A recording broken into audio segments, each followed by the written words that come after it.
Chapter number 1 matter in our surroundings. Class 9 के science के इस चैप्टर को ऑलमोस्ट हम लोग पूरा पढ़ चुके थे। जो टॉपिक्स बच गए थे उसको आज हम लोग इस क्लास में पढ़कर कंप्लीट कर लेंगे। स्टार्टिंग के 3 टॉपिक्स हमने पार्ट 1 में पढ़ा था, ये सब आपको पार्ट 1 में मिल जाएगा। स्टेट्स ऑफ मैटर को हमने पार्ट 2 में पढ़ा था और आज यानी कि पार्ट 3 में हम लोग change in states of matter के बारे में पढ़ेंगे और इवेपोरेशन के बारे में पढ़ेंगे। आपके क्लास के लिए अब तक जितने वीडियोस मैंने बनाए हैं सभी आपको सिंपली वर्ड्स पर मिल जाएंगे। उनको देखने के लिए आप वीडियो के डिस्क्रिप्शन में चले जाइएगा, जहां पर आपको हर सब्जेक्ट के प्लेलिस्ट का लिंक मिल जाएगा, जिस पर क्लिक करके आप किसी भी चैप्टर का वीडियो देख सकते हैं। अगर आप नए हैं तो चैनल को सब्सक्राइब कर लीजिएगा ताकि जितने नए वीडियोस आते हैं उसका भी नोटिफिकेशन आपको मिलता रहे। सबसे पहले हमें ये समझना है कि क्या मैटर अपना स्टेट चेंज करते हैं। अगर हाँ तो आखिर इनके साथ होता क्या है जो ये सॉलिड से लिक्विड में और लिक्विड से गैस में कन्वर्ट हो जाते हैं, और वो कौन कौन से फैक्टर्स हैं, वो कौन कौन से कारण हैं जिसके कारण मैटर के स्टेट में परिवर्तन आता है, मैटर का स्टेट बदल जाता है। देखिए ऑलरेडी हम लोग जानते हैं कि मैटर जनरली 3 स्टेट्स में पाए जाते हैं, सॉलिड, लिक्विड और गैस। मैटर को समझने के लिए हम लोग वाटर का एग्जाम्पल ले सकते हैं जो कि सॉलिड स्टेट में भी पाया जाता है, लिक्विड स्टेट में भी और गैसेस स्टेट में भी। पहला इंपॉर्टेंट पॉइंट ये है कि जैसे जैसे मैटर सॉलिड से लिक्विड में कन्वर्ट होता है और लिक्विड से गैस में कन्वर्ट होता है, उसके पार्टिकल्स के बीच का डिस्टेंस बढ़ते जाता है। सॉलिड में पार्टिकल सबसे नज़दीक होते हैं, लिक्विड में थोड़ा दूर और गैसेस में बहुत दूर। और दूसरा ये कि इस कन्वर्जन के साथ इन पार्टिकल्स का काइनेटिक एनर्जी भी बढ़ते जाता है। सबसे कम काइनेटिक एनर्जी होता है सॉलिड के पार्टिकल्स का, उससे ज़्यादा काइनेटिक एनर्जी होता है लिक्विड के पार्टिकल्स का, और सबसे ज़्यादा काइनेटिक एनर्जी होता है गैस के पार्टिकल्स का। मैटर के स्टेट में चेंज मेनली 2 कारणों से आता है, एक तो जब टेम्परेचर बदलता है और जब प्रेशर बदलता है। इन दोनों कारणों के बारे में हम लोग अच्छे से पढ़ेंगे एक्सपेरिमेंट के थ्रू, लेकिन उससे पहले टेम्परेचर और प्रेशर के बारे में कुछ बेसिक चीज़ें हैं उसके बारे में जान लेते हैं। Temperature is the measure of degree of hotness of a body. Temperature से हमें पता चलता है कि कोई बॉडी, कोई ऑब्जेक्ट कितना गर्म है। टेम्परेचर का एसआई यूनिट केल्विन होता है और इसके और भी यूनिट्स हैं जैसे कि सेल्सियस और फ़ारेनहाइट। टेम्परेचर को हम लोग अलग अलग यूनिट्स में कन्वर्ट कर सकते हैं, कन्वर्ट करने के लिए एग्जाम में पूछा जाता है, इसलिए आप ये दोनों इंपॉर्टेंट फार्मूला याद रखिएगा। देखिए जब आपको फ़ारेनहाइट से सेल्सियस में कन्वर्ट करना हो या सेल्सियस से फ़ारेनहाइट में कन्वर्ट करना हो तो आप इस वाले इक्वेशन का यूज़ कर सकते हैं। उसी तरह अगर आपको सेल्सियस से केल्विन में या केल्विन से सेल्सियस में कन्वर्ट करना हो तो आप इस वाले इक्वेशन का यूज़ कर सकते हैं। मान लीजिए आपको 0 डिग्री सेल्सियस को फ़ारेनहाइट में कन्वर्ट करना है, तो यहाँ पे सी के जगह 0 डालिएगा। 0 इंटू 9/5 ये 0 हो जाएगा, प्लस 32 तो 32 आंसर आ जाएगा। इसका मतलब ये हुआ कि 0 degree Celsius is equal to 32 degree Fahrenheit होता है। उसी तरह आप 0 डिग्री सेल्सियस को केल्विन में भी कन्वर्ट कर सकते हैं। सी के जगह पर 0 पुट कीजिएगा, दोनों को ऐड कीजिएगा, आपको मिल जाएगा 273.15, मतलब 0 डिग्री सेल्सियस 273.15 केल्विन के बराबर होता है। अब हमें प्रेशर को समझना है। प्रेशर क्या होता है? The perpendicular force applied per unit surface area is called pressure. मान लीजिए यहाँ per unit surface area A है और इस पर एक परपेंडिकुलर फोर्स एफ अप्लाई किया जा रहा है, तो pressure will be equal to F by A. Force का यूनिट होता है न्यूटन और एरिया का यूनिट होता है मीटर स्क्वायर, तो इसीलिए प्रेशर का यूनिट हो जाएगा न्यूटन पर मीटर स्क्वायर, जिसको हम लोग पास्कल भी लिखते हैं। पास्कल को प्रेशर का एसआई यूनिट माना गया है। इसके अलावा एटमॉस्फेयर, जिसको शॉर्ट में एटीएम लिखते हैं, ये भी प्रेशर का एक यूनिट है। स्पेशली गैस के द्वारा लगाए गए प्रेशर को इस यूनिट से एक्सप्रेस किया जाता है। 1 एटमॉस्फेयर प्रेशर 1.01 इंटू 10⁵ पास्कल के बराबर होता है। एयर जो हमारे ऊपर प्रेशर लगाता है एटमॉस्फेयर में, उस प्रेशर को एटमॉस्फेरिक प्रेशर कहते हैं। सी लेवल पर एटमॉस्फेरिक प्रेशर 1 एटमॉस्फेयर के बराबर होता है और इसी को नॉर्मल एटमॉस्फेरिक प्रेशर के रूप में यूज़ किया जाता है। आपके मन में आ सकता है कि ये नॉर्मल एटमॉस्फेरिक प्रेशर क्या होता है। देखिए हमारी धरती पर हर जगह सरफेस का एल्टीट्यूड सेम नहीं है। कहीं पर ज़मीन बहुत ऊंचाई पर है, कहीं ज़मीन बहुत नीचे है। जब तक आप नीचे रहेंगे ना, आपके ऊपर एक लंबा सा एयर कॉलम होगा जिसका बहुत ज़्यादा वेट होगा और इस वेट के कारण आप पर बहुत ज़्यादा प्रेशर लगेगा। लेकिन जैसे जैसे आप ऊपर चले जाएंगे, अगर आप हाइट पर जाकर खड़े हो जाएंगे तो आपके ऊपर एक छोटा सा एयर कॉलम रह जाएगा और आपके ऊपर उतना प्रेशर नहीं लग पाएगा। अब ऐसे केस में अगर आपसे कोई पूछे कि धरती पर कितना एयर प्रेशर लगता है तो आप क्या कहेंगे? आप यहाँ वाला प्रेशर बताएंगे कि यहाँ वाला प्रेशर बताएंगे? इसी समस्या को दूर करने के लिए हमारे सी लेवल पर जो प्रेशर लगता है ना, समुद्र तल पर जो प्रेशर लगता है, उसी को स्टैंडर्ड माना गया है, उसी को नॉर्मल एटमॉस्फेरिक प्रेशर माना गया है, जिसका वैल्यू 1 एटमॉस्फेयर या 1.01 इंटू 10⁵ पास्कल के इक्वल होता है। ये सब थी कुछ बेसिक चीज़ें। अब चलिए आगे बढ़ते हैं। हमने अभी पढ़ा था कि मैटर के स्टेट में चेंज दो कारणों से आता है, जिसमें कि एक है टेम्परेचर में बदलाव। आखिर टेम्परेचर में चेंज आने के कारण मैटर के स्टेट में कैसे परिवर्तन आता है, उसी के बारे में समझने के लिए हम लोग एक सिंपल सा एक्टिविटी कर सकते हैं। इसके लिए सबसे पहले आपको एक बीकर में कुछ आइस क्यूब्स ले लेने हैं, जिसका टेम्परेचर माइनस में होना चाहिए। मान लेते हैं इसका टेम्परेचर -4 डिग्री सेल्सियस है। एक थर्मोमीटर भी आपको सेट कर देना है ताकि आप इसका टेम्परेचर मॉनिटर कर सकें। एक ग्लास स्टीरर आपको यहाँ पर रखना है, जिससे कि आप इसको चला सकें ताकि ये बराबर रूप से हर तरफ से गर्म हो सके। बर्नर को ऑन करेंगे और टेम्परेचर में होने वाले बदलाव को देखेंगे। आपको यहाँ पर एक खास चीज़ देखने को मिलेगा। समय के साथ टेम्परेचर धीरे धीरे बढ़ने लगता है। -4 था, -3 होगा, -2 होगा, -1 होगा, उसके बाद 0 तक पहुँचेगा। लेकिन 0 टेम्परेचर पहुँचने के बाद टेम्परेचर कुछ समय तक बढ़ना बंद हो जाएगा। लेकिन उस दौरान क्या होगा, उस दौरान ये जो आइस है ना, वो वाटर में कन्वर्ट होता हुआ आपको दिखेगा। आप इसको चलाते रहेंगे। जब तक पूरा का पूरा आइस वाटर में कन्वर्ट नहीं हो जाता, तब तक आपको टेम्परेचर में थोड़ा सा भी बढ़ोतरी देखने को नहीं मिलेगा। एक बार जब पूरा का पूरा आइस वाटर में बदल जाएगा ना, तब आपको टेम्परेचर में इंक्रीमेंट देखने को मिलेगा। अब यहाँ पर पूरा का पूरा आइस वाटर में कन्वर्ट हो चुका है। आपको इसको गर्म करते रहना है। आप देखेंगे कि टेम्परेचर फिर बढ़ना शुरू होता है। 0 से ऊपर बढ़ेगा, 1 डिग्री, 2 डिग्री, 3 डिग्री, 50 डिग्री, ऐसे बढ़ते जाएगा।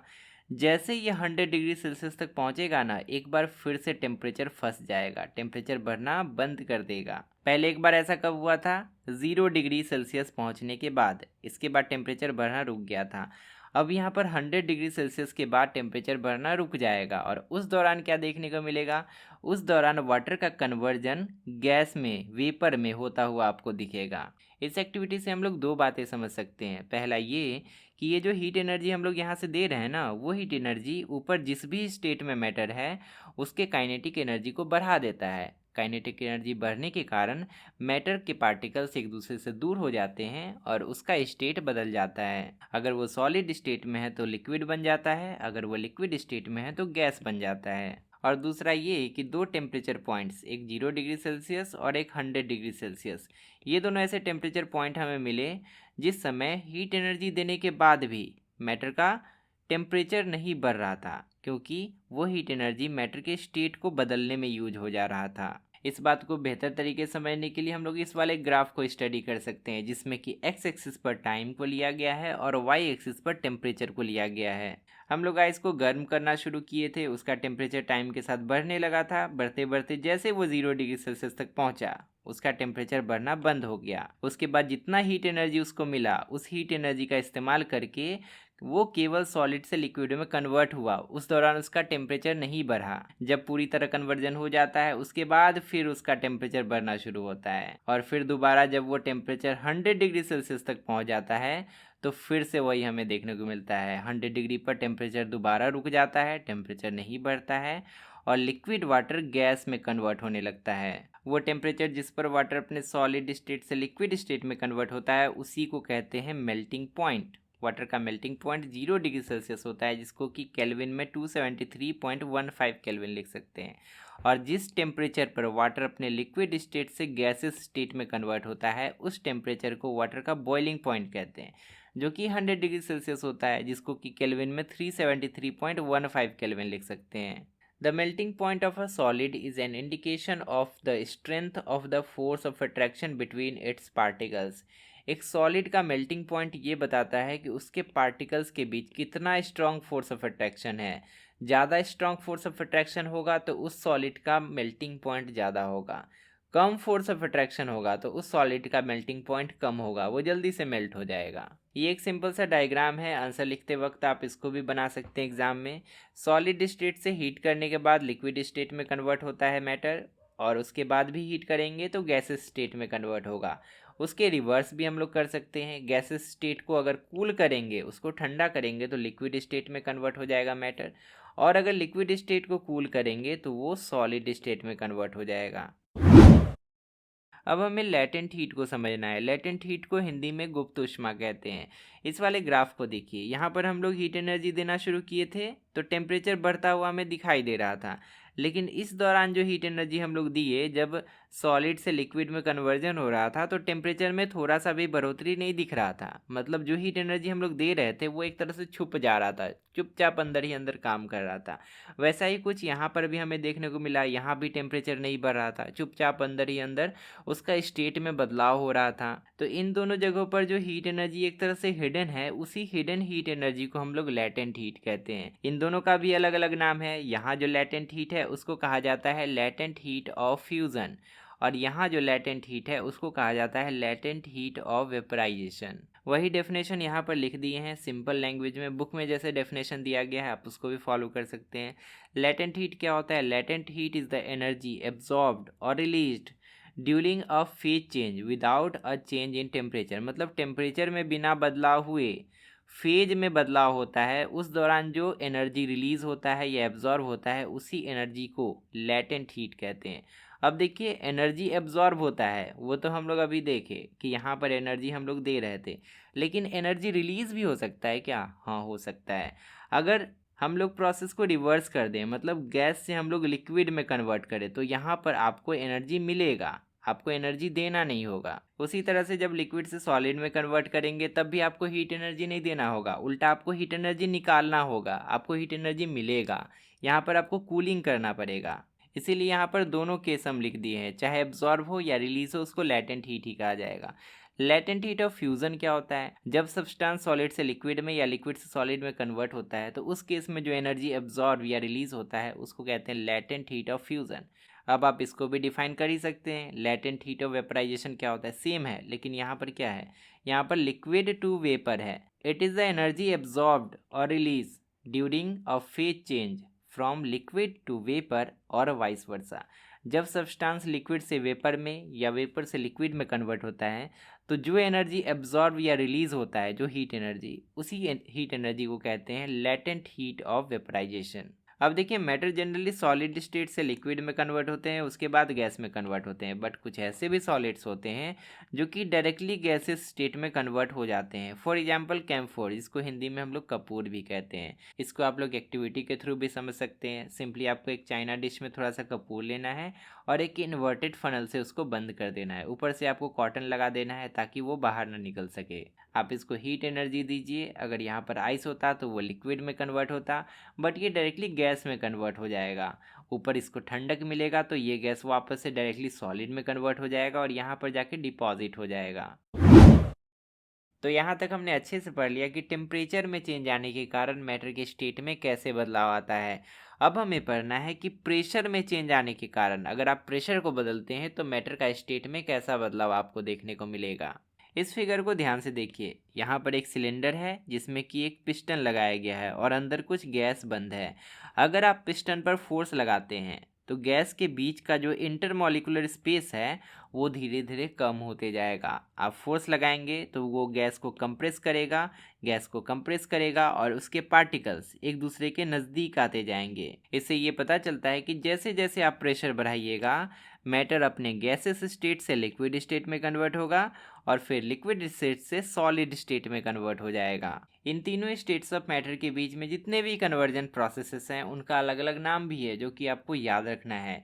जैसे कि अगर आप सॉलिड को गर्म करेंगे तो वो लिक्विड में कन्वर्ट होगा और इस प्रोसेस को फ्यूज़न कहते हैं, या इसको मेल्टिंग भी कहा जाता है, हिंदी में इसको पिघलना कहते हैं। जब आप लिक्विड को गर्म करेंगे तो वो गैस में कन्वर्ट हो जाएगा और इस प्रोसेस को वेपराइजेशन कहते हैं। उसी तरह जब आप कूलिंग करेंगे, गैस को कूल करेंगे तो लिक्विड में कन्वर्ट हो जाएगा और इस प्रोसेस को कंडेंसेशन कहते हैं। और जब आप लिक्विड को कूल करेंगे तो वो सॉलिड में कन्वर्ट हो जाएगा और इस प्रोसेस को सॉलिडिफिकेशन कहते हैं। सॉलिड से डायरेक्टली गैस और गैस से डायरेक्टली सॉलिड में भी कन्वर्जन होता है। अभी हम लोग कपूर वाला एग्जांपल देखे। अगर आप सॉलिड को गर्म करेंगे तो गैस में कन्वर्ट हो सकता है, इस प्रोसेस को सब्लिमेशन कहते हैं, बहुत इंपॉर्टेंट है। और अगर आप गैस को ठंडा करते हैं और सॉलिड बन जाता है तो उस प्रोसेस को डिपोजिशन कहते हैं। अब चलिए कुछ क्वेश्चंस दिए गए हैं, इनको सॉल्व कर लेते हैं। पहला है convert the following temperature into Celsius scale. Kelvin में है, सेल्सियस में कन्वर्ट करना है।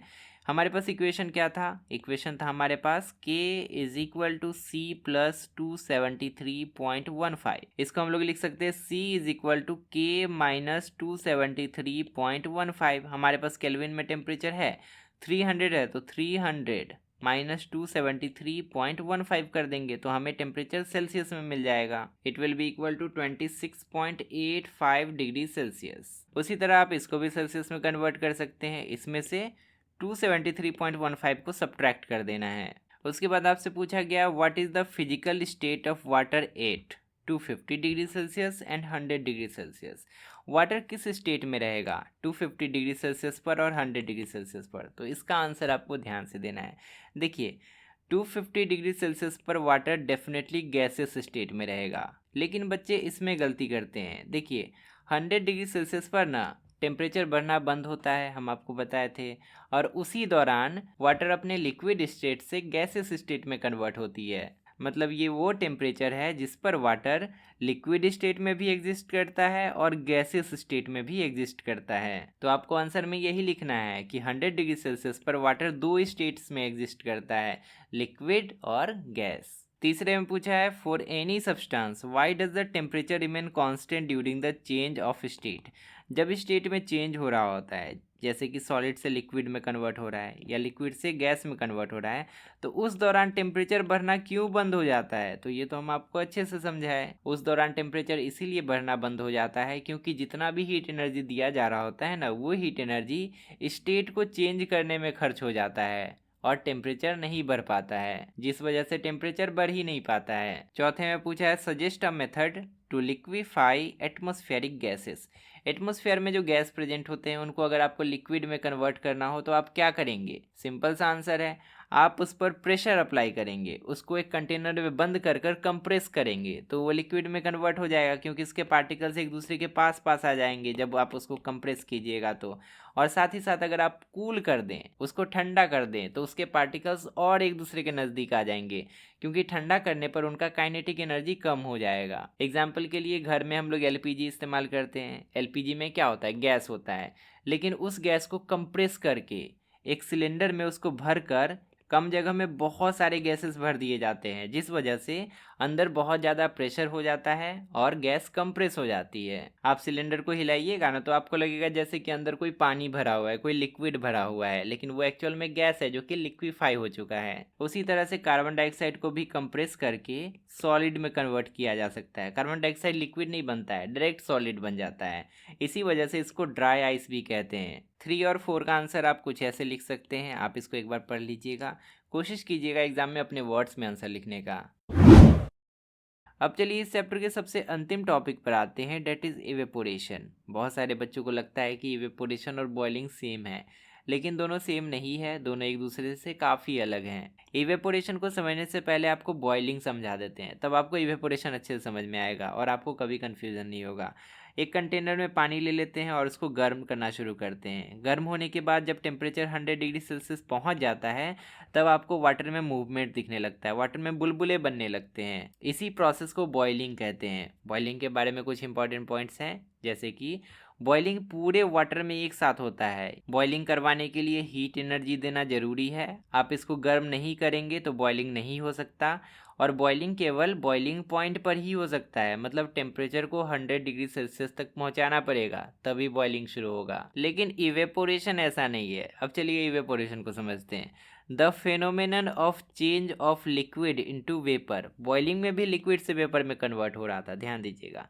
यहाँ पर भी लिक्विड से वेपर में कन्वर्ट होता है एट एनी टेम्परेचर, मतलब किसी भी टेम्परेचर पर हो जाता है। बिलो इट्स बॉइलिंग पॉइंट, मतलब बॉइलिंग पॉइंट पहुँचे ऐसा ज़रूरी नहीं है। 100 डिग्री से कम टेम्परेचर पर भी लिक्विड से वेपर में कन्वर्ट हो जाएगा। Is called evaporation. इसी प्रोसेस को इवेपोरेशन कहते हैं। बहुत सारे एग्जाम्पल है इवेपोरेशन के, एक हम बताते हैं, बाकी आपको कमेंट में बताना है। जब हम लोग कपड़ा सूखने रखते हैं, ठीक है, तो कपड़ा का जो पानी है वो इवेपोरेट होके आसमान में चले जाता है कि बॉईल होके आसमान में चले जाता है? इवेपोरेट होके जाता है ना, क्योंकि कपड़ा में जो पानी मौजूद होता है वो बॉईल नहीं होता है, वो धीरे धीरे करके वेपर में कन्वर्ट होते रहता है बिलो इट्स बॉइलिंग पॉइंट। इसी प्रोसेस को हम लोग इवेपोरेशन कहते हैं। और कहाँ कहाँ इवेपोरेशन होता है आप सोचिएगा, और कम से कम एक एग्जाम्पल हमको कमेंट में बताइएगा। इवेपोरेशन के बारे में दो बातें हमें जाननी है। पहला ये कि वो कौन कौन से फैक्टर्स है जो कि इवेपोरेशन को अफेक्ट करते हैं, और दूसरा ये कि इवेपोरेशन के कारण कूलिंग कैसे होता है। इवेपोरेशन को कौन कौन से फैक्टर्स अफेक्ट करते हैं, आखिर क्या होगा तो इवेपोरेशन तेजी से होगा, क्या होगा तो इवेपोरेशन स्लो होगा। इस बात को समझने के लिए आप एक बहुत ही सिंपल सा एक्टिविटी कर सकते हैं। आपको 3 अलग अलग तरह से पानी ले लेना है, सेम अमाउंट में पानी लेना है। पहला एक चाइना डिश में उसको टेबल पर रख देना है। उसके बाद छोटा छोटा फ्लास्क में आपको पानी ले लेना है, या बीकर में आपको पानी ले लेना है, ठीक है।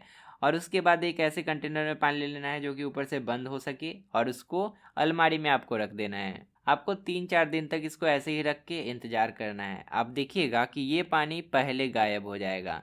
इसमें से थोड़ा सा पानी गायब हुआ रहेगा, और इसमें से बहुत कम, नहीं के बराबर पानी गायब होगा। इस एक्टिविटी से हम लोग इवेपोरेशन के रेट के बारे में कई चीज़ें पता कर सकते हैं। जैसे कि अगर आप सरफेस एरिया बढ़ा देते हैं, मतलब बहुत ज़्यादा दूर तक पानी फैला देते हैं, तो इवेपोरेशन तेज होता है। बहुत जल्दी वो हवा में इवेपोरेट हो जाता है, वो वेपर में कन्वर्ट हो जाता है। फर्श पर पानी गिर जाता है तो आप उसको फैला देते हैं ना, क्यों फैलाते हैं? ताकि वो जल्दी से इवेपोरेट हो जाए, ताकि फर्श जल्दी से सूख जाए। उसके बाद इवेपोरेशन तब भी बढ़ेगा जब आप टेम्परेचर को बढ़ा देते हैं। गर्मी के दिनों में देखिएगा ये जल्दी हवा में उड़ जाएगा, जल्दी इवेपोरेट हो जाएगा। लेकिन ठंडा के दिनों में जल्दी इवेपोरेट नहीं होगा। इसका मतलब ये हुआ कि टेम्परेचर बढ़ने से इवेपोरेशन तेज होता है। ह्यूमिडिटी कम होने से भी इवेपोरेशन तेज होता है। ह्यूमिडिटी क्या होता है? ह्यूमिडिटी कहते हैं एयर में वाटर वेपर की मात्रा को। एयर में वाटर वेपर बहुत ज़्यादा होगा तो इवेपोरेशन ऑटोमेटिकली स्लो होगा, क्योंकि एयर में ऑलरेडी बहुत सारा वाटर वेपर है। और अगर एयर में वाटर वेपर कम होगा, मतलब उसका ह्यूमिडिटी कम होगा, तो इवेपोरेशन तेज हो जाएगा। और चौथा है कि विंड स्पीड अगर आप बढ़ाएंगे तब भी इवेपोरेशन तेज होगा। वही एग्जाम्पल याद कीजिए, जब भी रूम में पोछा लगाया जाता है तो हम लोग एक फ़ैन चला देते हैं ताकि ये पानी जल्दी से इवेपोरेट हो जाए। इसका मतलब ये हुआ कि विंड स्पीड ज़्यादा होगा तो इवेपोरेशन तेज होगा, विंड स्पीड नहीं होगा, हवा नहीं चलेगी, तो इवेपोरेशन स्लो होगा। दूसरा है इवेपोरेशन कॉजेस कूलिंग। जब भी इवेपोरेशन होता है तो कूलिंग इफेक्ट जनरेट होता है। इस बात को समझने के लिए आप एक सिंपल सा एग्जांपल ले सकते हैं। गर्मी में जब पसीना आता है और पसीने पसीने होकर हम लोग फ़ैन के सामने बैठ जाते हैं तो गजब का ठंडक महसूस होता है। ऐसा इसीलिए होता है क्योंकि जब हमारे बॉडी से पसीना इवेपोरेट होता है तो इवेपोरेट होने के लिए जो भी हीट एनर्जी हल्का फुल्का रिक्वायर्ड होता है वो हमारे बॉडी से एब्जॉर्ब कर लेता है। और जब हमारे बॉडी से हीट एनर्जी एब्जॉर्ब हो जाता है, खींच लिया जाता है, तब हमारे बॉडी को ठंडक महसूस होती है। वही यहाँ पर बताया गया है इवेपोरेशन के कारण कूलिंग कैसे होता है। The particles of liquid absorb energy from the surrounding. Surrounding से एनर्जी एब्जॉर्ब कर लेते हैं मैटर के particles, to regain the energy loss during evaporation. Evaporation के दौरान जो एनर्जी लूज होता है उसको रीगेन करने के लिए। This absorption of energy from the surrounding make the surrounding cool. Energy के इसी एब्जॉर्प्शन के कारण आसपास का वातावरण ठंडा हो जाता है। Why should we wear cotton clothes in summer. गर्मी के दिनों में हमें सूती कपड़े क्यों पहनने चाहिए? यही कारण है। सूती कपड़े पहनने से ना हमारे बॉडी में जो पसीना आता है वो अच्छे से इवेपोरेट हो पाता है, और जब इवेपोरेट होता है तो हमारे बॉडी को ठंडक महसूस होती है। लेकिन अगर आप ऊनी कपड़े पहन लेंगे तो वो पसीना इवेपोरेट ही नहीं हो पाएगा, ऊन उसको एब्जॉर्ब कर लेगा और आपके बॉडी को ठंडक महसूस नहीं होगी। Why do we see water droplet on the outer surface of a glass containing ice cold water? अगर आप ग्लास में एकदम ठंडा ठंडा पानी डाल देते हैं तो आप देखिएगा कि उसके बाहर वाटर ड्रॉपलेट्स आ जाते हैं। कहाँ से आ जाता है ये? देखिए, ऐसा इसीलिए होता है क्योंकि एटमॉस्फेयर में वाटर वेपर मौजूद होते हैं। अभी हम आपको ह्यूमिडिटी के बारे में बताए थे। एटमॉस्फेयर में वाटर वेपर मौजूद होते हैं, और जब आप इसमें ठंडा ठंडा पानी डालते हैं ना, तो वो वाटर वेपर इसके कांटेक्ट में आकर कंडेंस हो जाता है। वो वाटर वेपर वाटर में कन्वर्ट हो जाता है और ग्लास के सरफेस से चिपक जाता है, और वही पानी हमें दिखाई देता है। अब आपको कुछ क्वेश्चंस दिए गए हैं, कोशिश कीजिए कि आप इसका आंसर पहले निकाल लें।